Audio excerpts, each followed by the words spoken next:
ये कहावत तो आपने भी सुनी होगी कि किसी का नुकसान किसी का फायदा।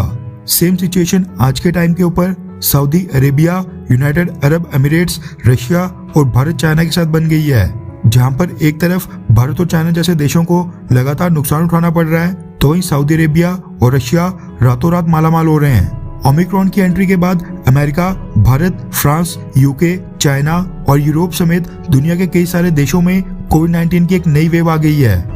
स्टार्टिंग में तो कई सारे एक्सपर्ट्स कह रहे थे कि इस नई वेव के कारण भी क्रूड ऑयल के प्राइसेस एक बार फिर वैसे ही आसमान से नीचे गिरेंगे जिस तरह से कोविड-19 के शुरुआत में हुआ था, और क्रूड ऑयल बेचने वाले देश उनको अपना क्रूड ऑयल मजबूरन बेच सस्ता ही करना पड़ेगा।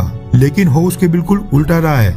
नई वेव आने के बाद दुनिया के लगभग सभी देशों ने इस बार स्ट्रिक्ट लॉकडाउन नहीं लगाए हैं। वहीं ऑयल प्रोड्यूसिंग कंट्रीज आज भी क्रूड ऑयल की प्रोडक्शन को मैनिपुलेट करके क्रूड ऑयल के प्राइसेस को कंट्रोल कर रहे हैं। ये सब कम नहीं था कि हूती विद्रोहियों ने सीधा यूनाइटेड अरब एमिरेट्स के क्रूड ऑयल टैंक्स के ऊपर ही हमला कर दिया, जिसने इंटरनेशनल मार्केट में क्रूड ऑयल के प्राइसेस पिछले 8 सालों में सबसे ऊंचे स्तर के ऊपर पहुंचा दिए हैं। रेफरेंस के लिए आपकी स्क्रीन के ऊपर द इकोनॉमिक टाइम्स के आर्टिकल का स्क्रीनशॉट है, जिसके मुताबिक इंटरनेशनल मार्केट में क्रूड ऑयल के प्राइसेस $87 पर बैरल तक पहुंच गए हैं। रिपोर्ट्स के मुताबिक लास्ट टाइम क्रूड ऑयल के प्राइसेस ने $87 पर बैरल को टच किया था 8 साल पहले, साल 2014 में। इंटरनेशनल मार्केट में क्रूड ऑयल के प्राइसेस इतने क्यों बढ़ रहे हैं, वो बताने से पहले आपको मैं एक चीज बताना चाहता हूँ। आप में से कई सारे लोगों ने ये चीज नोटिस की होगी कि पिछले कुछ समय से भारत में पेट्रोल और डीजल के प्राइसेस बिल्कुल भी नहीं बढ़ रहे हैं। इंटरनेशनल मार्केट में बेशक क्रूड ऑयल के प्राइसेस में आग लगी हो, लेकिन पिछले 74 दिनों से यानी पिछले 2 महीनों के ऊपर समय से पेट्रोल डीजल के प्राइसेस में भारत में 1 पैसे तक की बढ़ोतरी नहीं देखी गई है। ऐसा इसीलिए क्योंकि आगे आने वाले कुछ हफ्तों के बाद उत्तर प्रदेश और पंजाब समेत भारत के 5 स्टेट्स में इलेक्शंस हैं।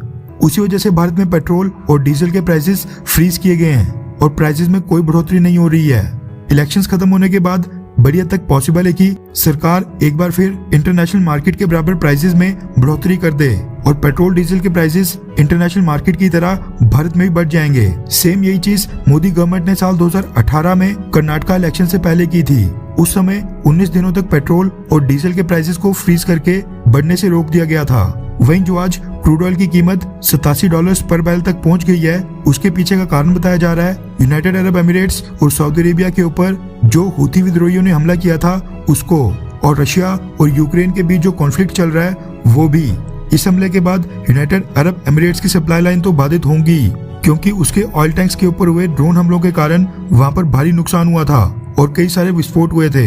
इसके साथ ही हूती विद्रोहियों को ईरान का समर्थन मिला हुआ है। ऐसे में सऊदी अरेबिया और ईरान के बीच भी किसी बड़ी जंग का सार अभी से ही बन चुका है। Saudi Arabia, United Arab Emirates और रशिया, ये तीनों ही देश ऑयल प्रोड्यूसिंग कंट्रीज होने के साथ साथ बहुत ही बड़े क्रूड ऑयल एक्सपोर्टर देश भी हैं। ऐसे में इनके यहाँ पर कॉन्फ्लिक्ट होने से क्रूड ऑयल के प्राइसेस बढ़ना तो लाजमी है। ये रशिया, सऊदी अरेबिया और बाकी ऑयल प्रोड्यूसिंग कंट्रीज के लिए तो गुड न्यूज है, लेकिन ऑयल बायर्स भारत, चाइना और जापान जैसे देशों के लिए बैड न्यूज है, जो क्रूड ऑयल के लिए पिछले 8 साल का सबसे ज्यादा प्राइस पे कर रहे हैं। खैर, आपको क्या लगता है कि क्या इलेक्शंस के बाद मोदी गवर्नमेंट भारत में पेट्रोल और डीजल के प्राइसेस बढ़ा देगी, हाँ या फिर नहीं?